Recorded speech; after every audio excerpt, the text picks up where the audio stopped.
You've been following the news from Ukraine roundly, and things are getting intense. Yeah. Today's deep dive takes us right into the heart of the latest escalation, Okay. exploring a barrage of missile strikes that have rocked the country just ahead of the holiday season. Hmm. We'll unpack the specifics of this offensive, Sure. the weaponry involved, and the impact on Ukrainian citizens and infrastructure. Okay. Plus, we'll explore what this escalation could mean for the ongoing conflict. Sounds good. Russia just unleashed this massive attack on Ukraine, and Yeah. they're really focusing on energy and military facilities. Right. It's like they're trying to cripple the country just as winter sets in. Yeah. It's a pretty brutal tactic. Exactly. And it seems like they're pulling out all the stops in terms of weaponry. Like, Mm. we've got reports of Iskander missiles, Kalibri missiles, even Kinzhal hypersonic missiles being used. Whoa. Plus, they're throwing in those Iranian Shahed kamikaze drones. The variety of weapons is interesting. It No. tells us something about their strategy, I think. Oh, yeah, for sure.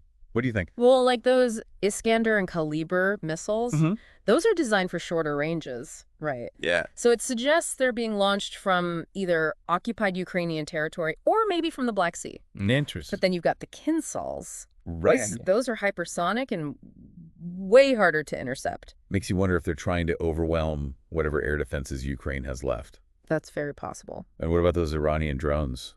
Yeah. Does that tell us anything about Russia's own missile stockpiles? Well, it's hard to say for sure, Okay. but it could indicate that they're having trouble keeping those stockpiles up. And they're launching these things from those huge 295 MS bombers. Yeah. Those are some serious aircraft. It seems like they're trying to hit targets deep inside Ukraine. Absolutely. They want to maximize the impact. Yeah. I mean, we're talking about cities like Kyiv, Odessa, even Lviv. Wow. They're basically covering the entire country. Yeah, this is a widespread assault. And the impact on people is just devastating. So There are reports of widespread blackouts in Kyiv. I can imagine. Subways are stopped. People are huddled in metro stations for shelter. It's heartbreaking. They're trying to make daily life completely unbearable, especially with the freezing temperatures. Yeah, this is a calculated move to sow chaos and fear. Absolutely. And they're not just targeting civilians, No, they're going after military targets as well. like that airbase in Kyiv. Right, and warehouses. Even a plant that was producing drones and repairing helicopters for Ukraine. They're trying to cripple Ukraine's ability to defend itself. No doubt. And it looks like they're also going after key energy hubs, Oh, absolutely. like the Burstin power plant, just to inflict maximum damage on the power grid. Leaving people in the cold and dark. Yeah, it's just awful. It is a terrible situation. The Ukrainian energy minister, German Galushchenko, is calling it a terrorist attack. He says it's a massive attack on the power sector. And Ukrenergo, which manages the power grid, Right. they're saying that half the country could be facing blackouts. This is just devastating. It is a major blow to Ukraine. You know, this attack didn't come out of nowhere. No, it didn't. Remember that Ukrainian strike on the Russian military airbase in Taganrog? Yeah, I remember that. They used those U.S.-supplied ATATMS missiles. Right, the ones with a longer range. Yeah, that could hit targets deeper inside Russia. That must rattled them. And Russia promised a powerful response. So is this what we're seeing now? It really looks that way. Is this payback?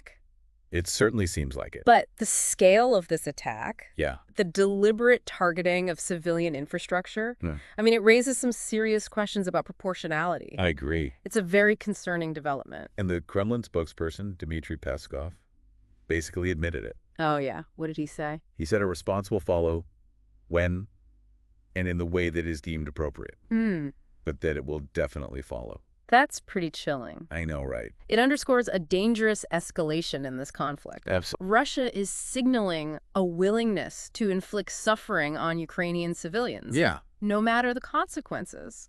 It's hard not to feel worried as we head into winter, Right. with families huddled in the dark and freezing cold. Yeah, the humanitarian crisis is already dire. And this will just make it worse. It puts immense pressure on neighboring countries, too. Taking in refugees. Exactly. What are the broader implications here? Well, that's the big question. Could this push the conflict beyond Ukraine's borders? It's possible. What does this mean for global stability? These are the questions the international community has to grapple with. The stakes are incredibly high. And we need a coordinated response. This deep dive has really brought home the gravity of the situation It has. as you continue to follow the news. Think about the long-term consequences, I will. the potential for further escalation, the impact on Ukraine's people. It's all very important. and what role the global community will play in shaping the future of this conflict. Yeah, we all have a part to play.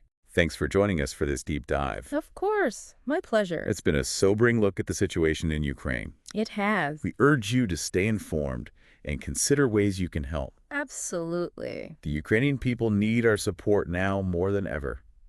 I agree. Thanks for listening. See you next time.